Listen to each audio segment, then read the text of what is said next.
Përshëndetje të nderuar shikuesi, ako po ritakohemi sërish së bashku me gjurmët. Në fakt, ditën e sotme do të fokusohemi tek institucionet, do të fokusohemi tek sistemi shtetëror sa i përket dhunës në familje.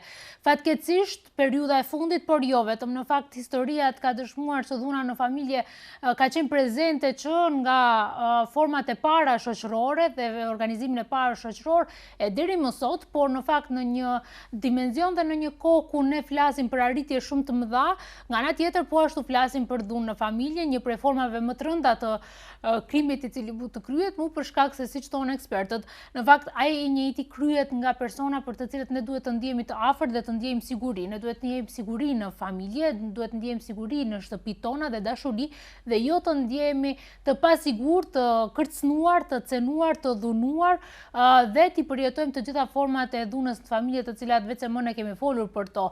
Në fakt, kur të shohim problemi është sistematik, prandaj pikërisht ne sot këtu do flasim mbi atë se ku po çalon ky sistem, ku po çalojnë mekanizmat institucional të shtetit sa i përket mbrojtjes së viktimave të dhunës në familje, por edhe mundësisë dhe parandalimit ose dhe minimizimit të numrit të dhunës në rasteve të paraqitura të dhunës në familje. Në fakt, ne çdo ditë jemi dëshmitar ku mediat raportojnë nga së paku 1 po edhe 2-3 raste të dhunës në familje në rrjetet sociale paraqiten të shumta dhe jemi në një situatë ku realisht duhet marrë gjërat në dorë në mënyrë që të mos përballemi me kaq shumë viktima.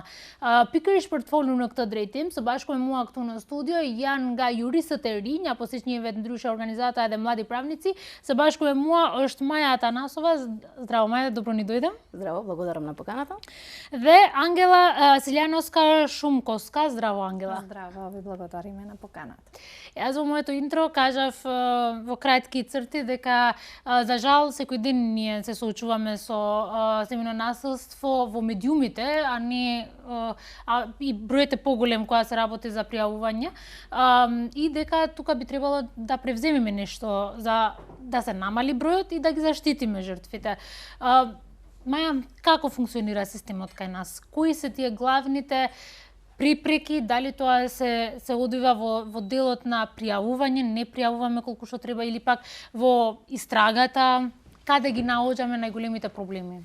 Вака, најпрво благодариме што се отвара оваа тема веќе доста често од страна на медиумите и што е доста покриена, бидејќи навистина дава поддршка на жртвите и оние кои што можеби размислуваат дали се жртви, да се јават и да побараат помош. Сега, кога зборуваме за тоа што ни се случува, како ние функционираме, што треба да подобриме и да зајакнеме, јас дури би се вратила неколку чекори наназад и да влеземе во тоа како ние го разбираме семејното насилство. Зашто станува збор кога ние зборуваме за семејно насилство? Ние се уште живееме во општество кое што семејното насилство го третира како изолиран инцидент. Нешто што се случува во едно семејство, во една заедница, кое што, ете, сега ние сме изненадени дека се случило. Меѓутоа, семејното насилство и теоријата и праксата покажува долги години наназад дека е сериозен системски проблем. А кога велиме дека е сериозен системски проблем, значи дека општеството потврла да го види семејното насилство како еден општествен производ против кој ние очигледно не работиме доволно. Што тоа значи? Тоа значи дека најверојатно програмите во образованието не ни се доволно силни во тоа да објаснат зошто е насилството штетно, како функционира заедницата, како се чуваме меѓу себе во заедницата. Дека институциите не успеваат да го видат целосно проблемот, да ги препознаат првите знаци, да реагираат на време, да ги едуцираат граѓаните, не само децата, туку и возрастните граѓани, за тоа на што е насилство, зошто не смееме да правиме насилство, дека насилството е казниво само по себе. Потфрламе исто така да ги охрабриме жртвите да пријават. Меѓутоа, уште повеќе потфрламе да ги заштитиме жртвите во целиот овој процес. Од моментот кога се влегле во ризик, до моментот кога се случило насилството, па и откако пријавиле и откако, ова морам да го потенцирам, дури и откако завршил судскиот спор, ние се уште потфрламе да ги заштитиме жртвите, бидејќи судска пресуда не значи дека ние сме завршиле со семејното насилство.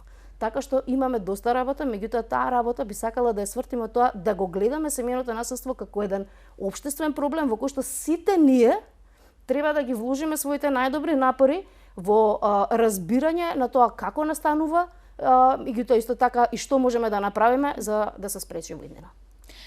Јас во моето интро кажав дека семејното насилство постои заедно со нашето постоење. Значи, од најпримитивните форми на соживење до денеска ние имаме семејното насилство. Зашто е толку тешко да препознаваме семејно насилство, да знаеме дека ние сме жртва и дека треба да бараме помош, таа помош ќе ја зборуваме каква би била, но зашто ни е толку тешко? А зашто на жртвата е толку тешко? Видете, жртвата најчесто и семејното насилство не почнува така бурно, не почнува така видливо. Најчесто има некои можеби пополека тихи знаци што се случуваат, така да што жртвата е изолирана од семејството, е изолирана од нејзиниот социјален круг и доаѓа во ситуација каде што постепено насилството пред се на почеток психичко, па ескалира во економско насилство, па во физичко насилство и жртвата исто така некако низ нашето искуство со жртвите ние сваќаме дека секогаш како да чувствуваат страм и истовремено страв од осуда, од општеството, како тоа ќе биде прифатено, но исто така и како да чувствуваат некако дека тие придонеле со нивните постапки кон насилството, нешто што и заради коите и то како е битно да се зборува на овие теми, заради тоа што никоја жртва не придонела да биде во ситуација за да стане жртва, за да биде на било каков начин малтретирана и да трпи било каков вид на насилство. Така да Маја веќе спомена во однос на исваќањето на семејното насилство како пред се приватен проблем, а не како општествен проблем. Баш и викендов имавме пример каде што инволвираната јавност од страна дофрлеше тоа е нивни проблем, тоа е нејзин сопруг и така натаму, така да сметам дека и јавната свест не е на доволно високо ниво за да гледа на ова на некој поширок општествен феномен, а не како на приватен проблем. Веќе многу почесто гледаме случаи или пак се видливи и медиумски покривани случаи каде што ние одлучуваме да бидеме bystanders, а тие луѓето што гледаме дека нешто се случува, особено семејно насилство, и одлучуваме да не направиме ништо. Тоа не е само последниот случај овој викенд, но имавме ние и голем случај, мајка и керка изгубивме поради тоа што јавно се случувало насилството, а не дека е превземено нешто големо од општеството. Точно така, меѓутоа конкретно и во случајот што го споменавте, нели излего е и соседи кои што долго време пријавувале, дури кога ајде да кажеме јавноста е гласна, некако како системот да речеме дека занемува, зошто од старт не се преземаат сериозни мерки, зошто од старт секоја пријава не се смета како сериозна, е како резултат на, да кажеме, неколку фактори. Прво, според мене, веќе Маја спомена, е сензибилизацијата на вработените и сваќањето на сериозноста на проблемот и вистинска проценка на ризикот за таа жртва. Снимале случаи каде што и при пријава во полициска станица биле убедувани дека тоа е нивни проблем, ќе го решат, па дури или пак било заведено нивниот случај како поплак, а не бил заведен како семејно насилство и жртвата навлегува во една административен лавиринт, а јас би рекла административна виктимизација, каде што оди од институција на институција веќе кога се охрабрила. Вториот аспект е веќе кога се охрабрила да го пријави проблемот, недостасува меѓуинституционалната координација и пристап на работите. Зошто ова го кажувам? Често заради тоа што се случува жртвата да биде праќања и препраќана за да го добие правиот документ, за да влезе во системот, за да биде слушната и пред се понатаму заштитена, меѓутоа за жал нема добра комуникација и координација. Имаме и такви случаи. Секоја чест имаме стварно добри професионалци во земјата кои што си ја работат многу добро работата, меѓутоа за жал, иако има напредок во однос на законски решенија, протоколи и така натаму, некогаш итната реакција на институциите недостасува и од тука жртвата се чувствува дека нема да биде слушната и заштитена. И за крај, би спомнала дека исто така голем проблем, иако секако не е оправдание, се ресурсите. Кога зборувам за ресурсите, зборувам за дали имаме доволно вработени и правни професионалци на тие позиции кои што се обучени, кои што знаат да препознаат насилство, елементи на насилство и кои што ќе направат вистинска проценка на ризикот. Не зборувам за еднократна обука, овде зборувам за во континуитет обучување на кадрот во земјата.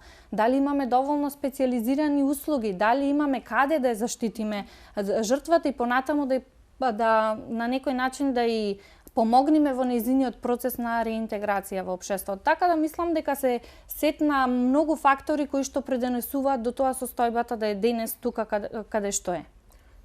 Би сакала само да се надоврзам особено на почетокот, на зошто сме ние во таа позиција и зошто може би гледаме од страна, повеќе коментираме. Мораме да сме свесни дека кај нас насилството е многу нормализирано. Не само што е нормализирано, туку и луѓето меѓу себе се бодрат тие самите да бидат заштитници, тие самите да ја носат правдата. Ние некако наместо да објасниме, наместо да се научиме дека треба да комуницираме на поинаков начин, да се разбираме на поинаков начин, ние комплетно го нормализираме насилството. И тука имаме уште поголем проблем во препознавање кога станува збор за семејно насилство.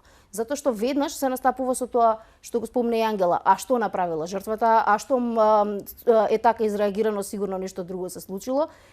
Ние затоа и велиме, мора да ги решаваме работите заедно. Ништо не правиме со тоа што сме решиле еден изолиран случај. Затоа што ние сме го решиле случајот, меѓутоа јавноста, коментарите на јавноста се дека сторителот е во право затоа што сигурно жртвата нешто дополнително направила. Така што сензибилизацијата која што ја правиме, значи многу убав зборов е сензибилизација, ние многу сакаме да го користиме, меѓутоа исто така мораме точно и да утврдиме и да кажеме што луѓето околу нас мора да разберат за да ги работат овие работи, а и да ги коментираат. Едно е што е насилство, друго е како постапуваме со сторител, бидејќи и тие сторители тоа однесување некаде го научиле. Веќе спомнавте вие, од секогаш насилството постоело, не е тоа нешто сега измислено, меѓутоа со развојот на цивилизацијата ние сме учеле како да се контролираме. Сега одеднаш тоа го губиме. И прашањето е како се тоа ние да го вратиме во нормала, како да направиме да функционираме во рамките на оваа заедница, како да се научиме ние, меѓутоа и да ги научиме институциите и луѓето кои што работат со овие луѓе да го препознаваат насилството како нешто штетно за општеството, а не како некаков си механизам за воспоставување на ред. Има кој воспоставува ред, затоа имаме институции. Тоа не го правиме ние. Кога се работи со институциите, жртвата и сторителите поминуваат низ различни фази, правни фази, од моментот на пријавување па до крајот. Кој момент ни е така недобро функционален? Дали ни е превенцијата, дали тоа ресурсите, физички ресурси, дали луѓето не знаат да работат со жртвите или пак целиот систем има проблем? Секаде има добри елементи и секаде има лоши елементи. Јас не можам да кажам дека луѓето не знаат да работат со жртви или со сторители. Ние имаме супер едуцирани луѓе, меѓутоа дали е тој број доволен? Дали тие луѓе секаде можат да постигнат? Што правиме за да го зголемиме тој број? Многу побитно, што правиме за овие стручни лица ние да ги дадеме да бидат достапни на жртвите во време кога им треба? Затоа што гледате од билтените кои што искажат на МВР во последно време, насилството не баш се случува во вторник во 1 попладне. Се случува после работно време, се случува особено за викенд, се случува за празници кога луѓето се дома и кога работите ескалираат. Така што нам овие луѓе ни се потребни тогаш, а ние во моментов, спомна Ангела, тие се ресурсите кои што ги имаме. Ние во моментов не можеме да ги покриеме ни основните позиции кои што се потребни за заштита. Така што не можеме да впериме, да посочиме прст во некој и да кажеме овде е кривицата. Кривицата е, спомнав и на почетокот, ние малку не го гледаме проблемот на семејно насилство како општествен проблем. Сакаме да го решаваме како секој вид друг криминал кој што се појавил еднаш и сега ќе го завршиме. Напротив, мораме, кога веќе ова го работиме, мораме да го имаме принципот на заштита на жртвата на прво место, да ја заштитиме жртвата, да видиме што е потребно за да и изградиме таа заштита и на кој начин е потребно да действуваме за ова да не се повторува. Не само за мене како жртва, туку општо во општеството. Не можеме ние да го искорениме, никој не успел да го искорени семејното насилство, меѓутоа едно е да се случи семејно насилство по исклучок, а друго е ние да имаме по десетици пријави на дневна база. Некои сервиси кои што законот против насилство врз жените и семејно насилство ги овозможува за жртвите, првично не сите ги знаат, граѓаните наши не се толку информирани за сите тие сервиси, но и од друга страна, дали тие навистина функционираат и дали се успешни за заштита на жртвите. Тоа би било, нели, психолошко консултација, реинтеграција, парична, еднократна парична помош и така натаму. Многу ми е драго дека го поставивте прашањето дали се функционални за жртвите, затоа што ова е клучното. Сервисите како сервиси ќе се постават, меѓутоа што се постигнува со тие сервиси? Советувањето, психолошкото советување е нешто што е навистина потребно, затоа што, не знам, постојано го споменуваме, меѓутоа семејно насилство не е действие што трае 15 минути и завршува. Напротив, тоа трае многу долго, носи сериозни последици, особено по достоинството, особено по психичкото здравје. Така што психолошкото советување е навистина битно и е многу битно да го имаме што е можно подостапно за да можат сите да го користат. Што се однесува до другите сервиси, сервисите постојат. Ние имаме шелтери за заштита. Дали е доволен бројот е исто така друго прашање. И на кој начин тие функционираат. Меѓутоа, побитното прашање што би сакале да го поставиме за да бидат, нели, функционални е дали навистина шелтерот е креативното решение што ни ги спасува, што ги води жртвите во процесот на ресоциализација и враќање како корисни членови на општеството. Законот предвидува доста сервиси, значи ги предвидува елементи кои што може да ја спроведат жртвата од моментот на пријавување до завршување на судска присуда, па дури и се вели ресоциализација никаква. Меѓутоа, навистина е многу битно како ние сите овие работи ги даваме на жртвите. Бидејќи навистина е тешко да се дојде до одредени услуги, до одредени сервиси. Например, сега ние работиме бесплатна правна помош најмногу, така што нам тоа не е најблиско. Бесплатна правна помош без да се утврдува финансиска состојба важи за сите жртви на насилство во ситуација кога треба да добијат да им се изречат времени мерки на сторителите. Меѓутоа, за се друго, жртвите на семејно насилство поминуваат ист процес како и за сите други постапки за утврдување на нивната финансиска состојба, за дали да добијат адвокат или да не добијат адвокат кој што ќе ги застапува во судската постапка. И сега тоа би било сосема во ред ако зборуваме за некоја судска постапка која што не е поврзана со сето ова. Меѓутоа, кога зборуваме за судска постапка, например, што се однесува на издршка на деца, што се однесува на развод на брак, што генерално значи овозможување на жртвата да застане на нозе и да добие некаква сигурност, ова не би смело да се случува.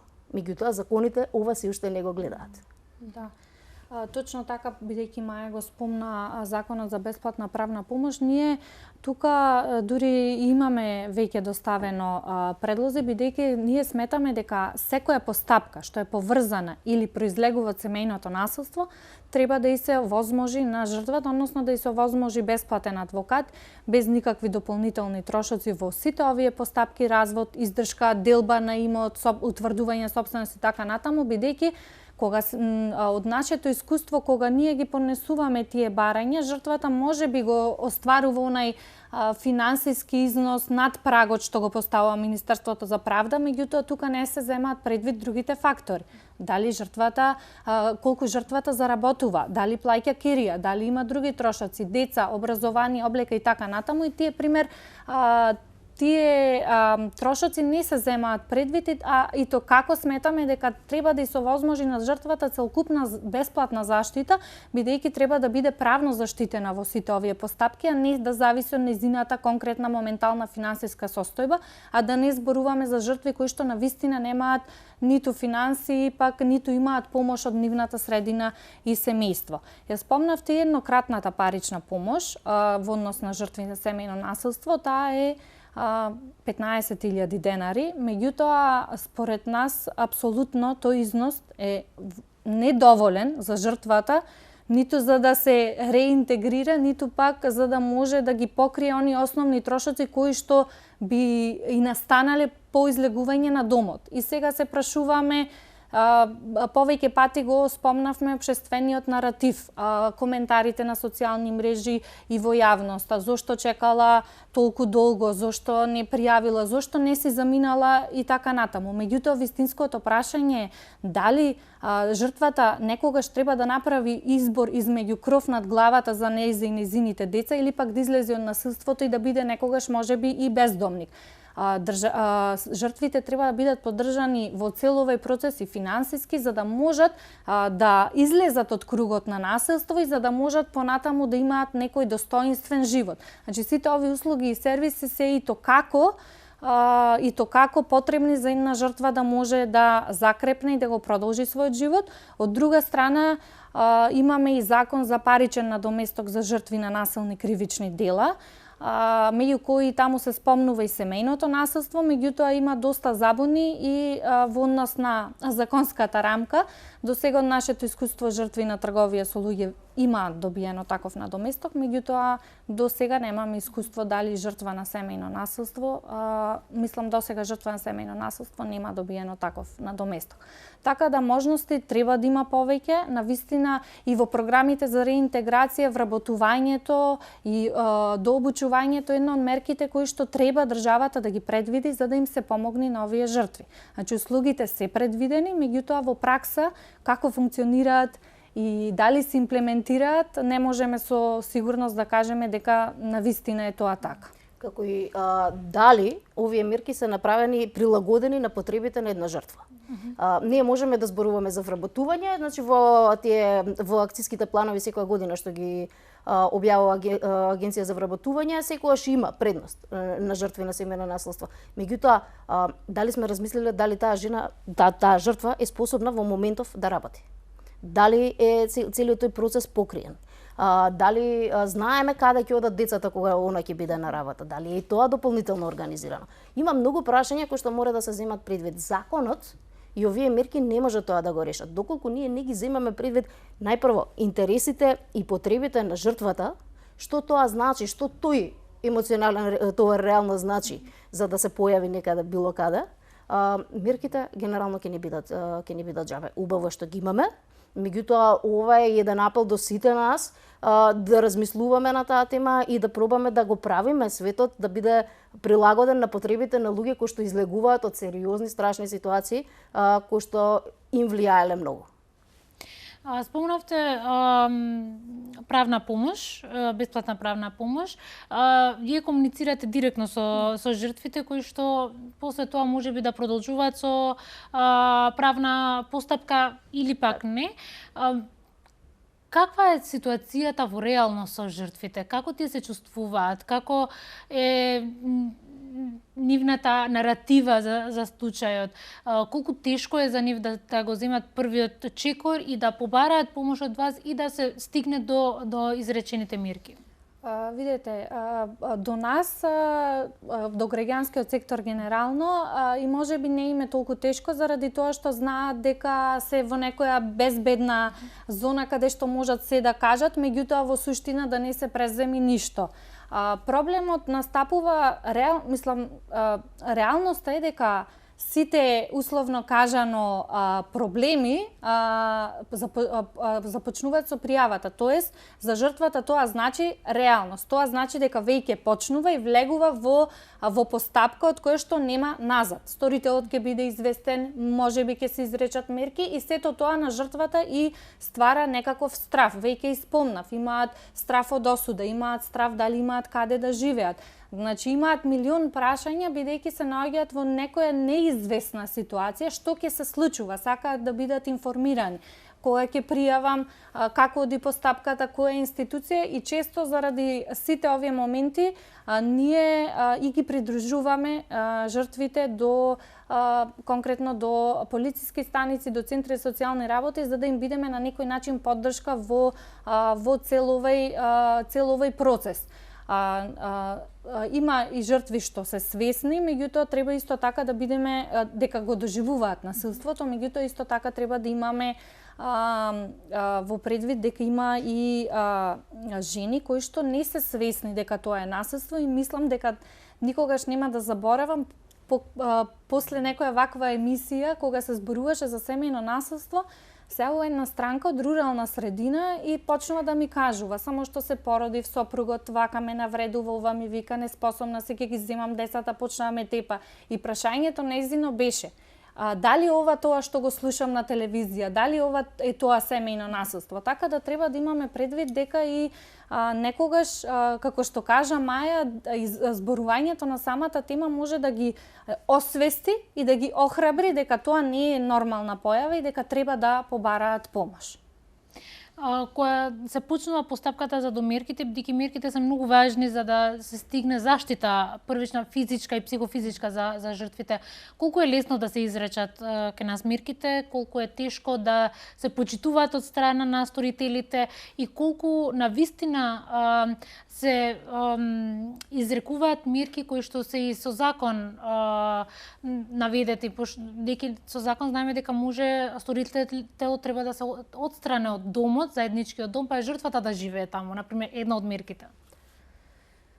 Колку е лесно и колку е тешко, ова се навистина тешки прашања да се одговорат од правен аспект, исто така особено во една ваква тема. Меѓутоа, постапките за изрекување на временни мерки по закон се доста едноставни. Може да ги поднесе странката, може да ги поднесе Центарот за социјални работи, што најчесто тоа и го прави, бидејќи странката, жртвата најчесто тоа и го пријавува во Центарот кој што го води процесот. Во полициска станица, во Центар за социјални работи и зависно од видот на насилство, меѓутоа и зависно од тоа каде жртвата се охрабрила прво да пријави, бидејќи Центарот за социјални работи и полиција комуницираат. Изрекувањето на мерките го врши судот. Мерките кои што Центарот ги предлага се по закон секако и мерката за отстранување на сторителот од домот која што ја предлага и извршува дури и полиција, меѓутоа работата е што со тоа. Мерките се добри. Извршувањето на мерките ќе бидат, значи ние имаме мерки забрана да се заканува дека ќе стори семејно насилство. Како беа другите? Забрана за приближување. Забрана за приближување е можеби едно од оние поочигледните, меѓутоа забрана да се заканува дека ќе стори семејно насилство е нешто што ние често викаме па добро, не мора ни да биде мерка. Ова апсолутно се знае дека не смееш никому да се закануваш дека ќе му вршиш насилство. Меѓутоа мерките сами по себе треба да служат како опомена, еден вид на опомена за сторителот да се повлече, да престане да врши дејствија кои што вршат штета, кои што вршат сериозен притисок и болка на самата жртва. Значи веќе се упатува некаква информација. Сега она што е многу битно, дека непочитување на судска одлука, а овие времени мерки се судска одлука, представува кривично дело. Ова е нешто што најверојатно сторителите го сваќаат многу лесно, затоа што се викаат добро, ова не значи ништо, па ете ќе пречекорам, ќе се приближувам кој што може да ме направи, меѓутоа ова е кривично дело.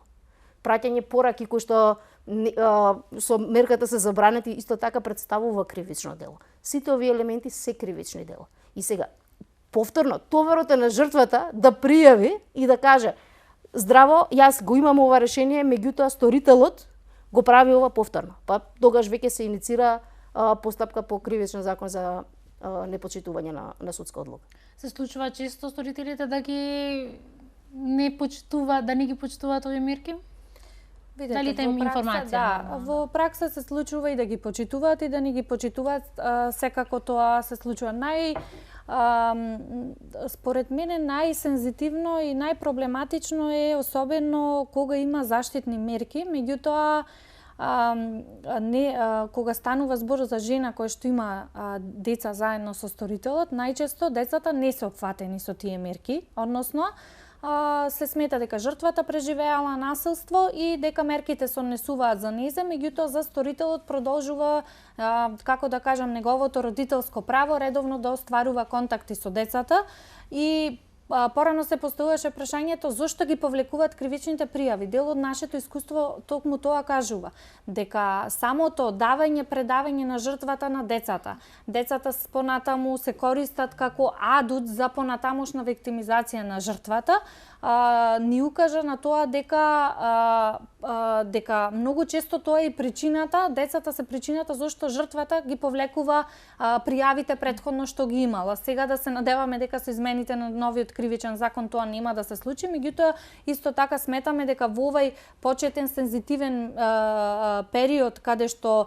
се уште не е утврдена одговорност, меѓутоа се уште трае постапката, пријавата, заштитните мерки и то како децата треба да бидат заштитени, бидејќи и тие го преживеале насилството. Да не заборавиме, нема дете што живее и расти во дом каде што има насилство, што не е жртва. Значи детето ако слушне, детето ако го гледа тоа, ако детето е дел од тоа, тоа е жртва. Значи неговите права треба да бидат изедначени. Две институции кои што најмногу се спомнати, особено последното време, се полицијата и Центарот за социјална работа. Особено со последните случаи каде што имало пријава и не се превземано ништо за жртвите. Колку тоа е реалноста на жртвите, колку Центарот за социјална работа, дали тоа дека немаат доволно вработени, нема доволно финансиски ресурси или пак поради друга причина, но не успеваат да им дадат заштита и помош на сите жртви кои имаат потреба. Повторно влегуваме во прашање на кој што немаме баш едноставен одговор, иако можеби наведнам така изгледа. Значи да, МВР и ЦСР се двете институции кои што најчесто ги зборуваме токму и заради тоа дека тие се крајните инстанции, тие се голманите на системот, кога веќе нешто се случува, одиме таму да пријавиме. Меѓутоа сега се враќаме на почетокот. Кој се потврлил за ние да стигнеме до овие ситуации, да луѓе во пријавуваат, да можеби институциите не стигаат да постигнат или нешто сосема друго се случува. Ситуацијата исто така е многу проблематична во однос на не само на меѓусекторската соработка, туку и на бирократијата што ние имаме. Кои се документи една жртва мора да ги донесе за да потврди дека е жртва? Што се мора да се случи за таа комуникација да се оствари? Кои се формулари мора да се пополнат од едната институција за да стигнат до другата институција? Сето ова, ние кога го гледаме, не изгледа бескорисно, не изгледа банално, меѓутоа за жал тоа се некои елементи кои што стојат помеѓу институциите, доколку службеникот тоа не го направи, ќе се смета дека не постапил согласно своите овластувања и надлежности. Така што една работа што ние мораме да ја тргнеме за да ги заштитиме жртвите пред се е таа бирократизација.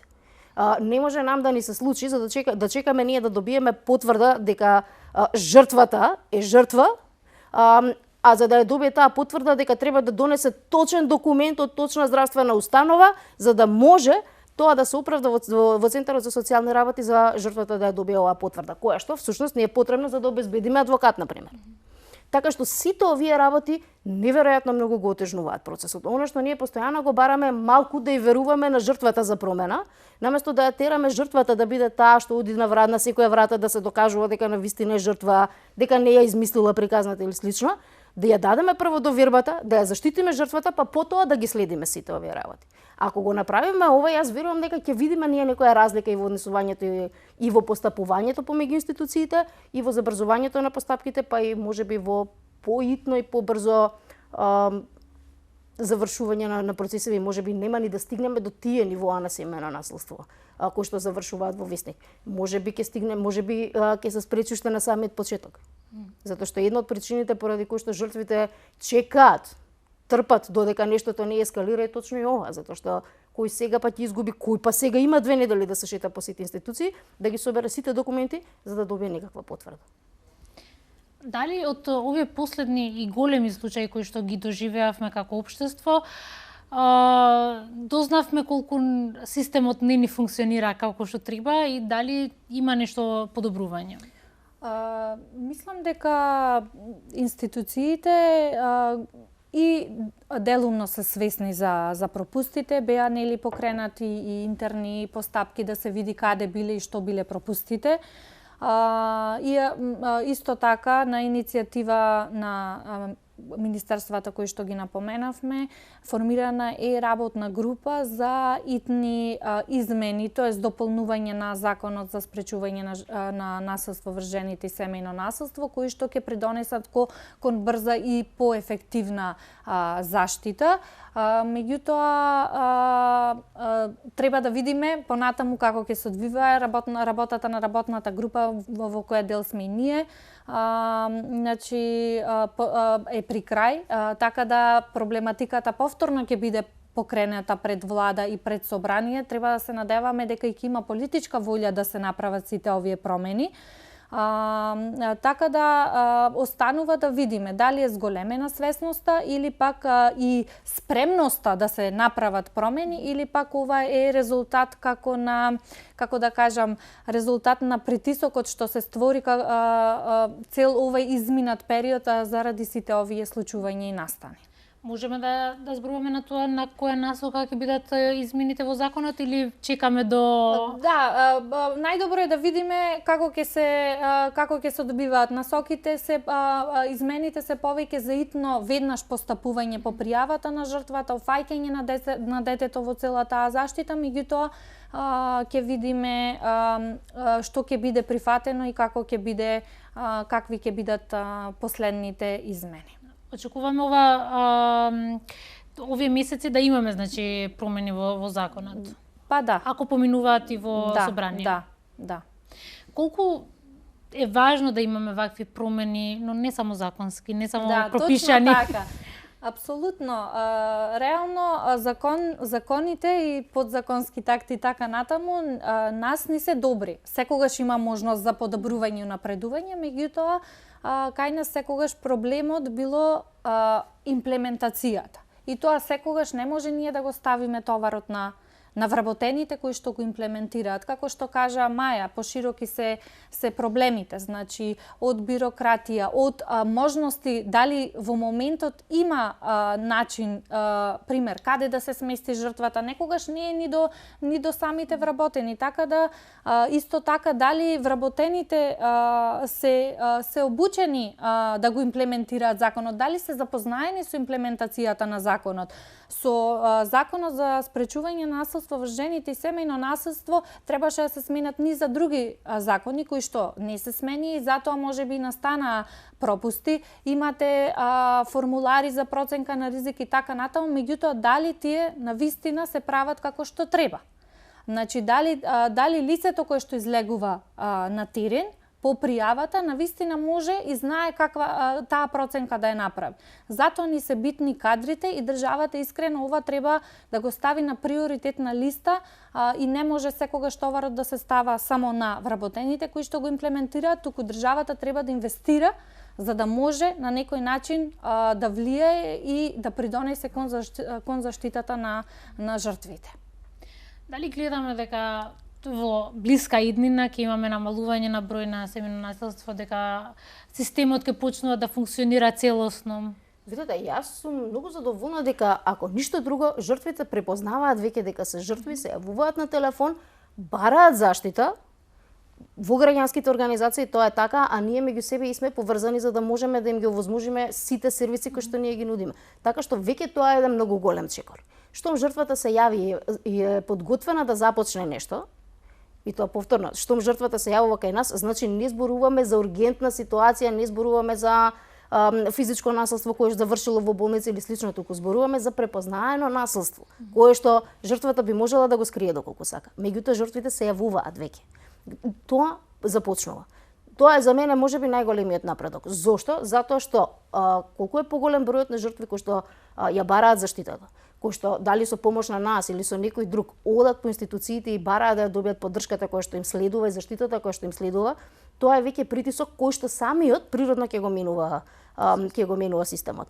Исто така, јас не можам да кажам дека, морам да кажам дека сум доста задоволна од она што го гледам, дека на сега веќе се листаат сите пријави и ние можеме да ги прочитаме во билтените на МВР сите пријави кои што се однесуваат на ова. И видете сега колку е зголемен бројот во последниве неколку месеци само во споредба на месеците, да речеме пред Нова година, кога имавме по 1-2 пријави во цел месец, ние сега имаме 10 пријави во ден за викенд или нешто такво, што значи дека сепак со малку притисок секоја институција почнува полека да го менува ставот кој што можеби го имало претходно. Она што очекуваме да го постигнеме со обуките, веќе полека заради притисокот, заради зборувањето, полека почнува да се менува. Нам тоа не е најбитно. Законите супер, ќе одат напред, ќе ги зајакнуваме, меѓутоа доколку ние не ги смениме луѓето што тоа го работат, законот не вреди ништо.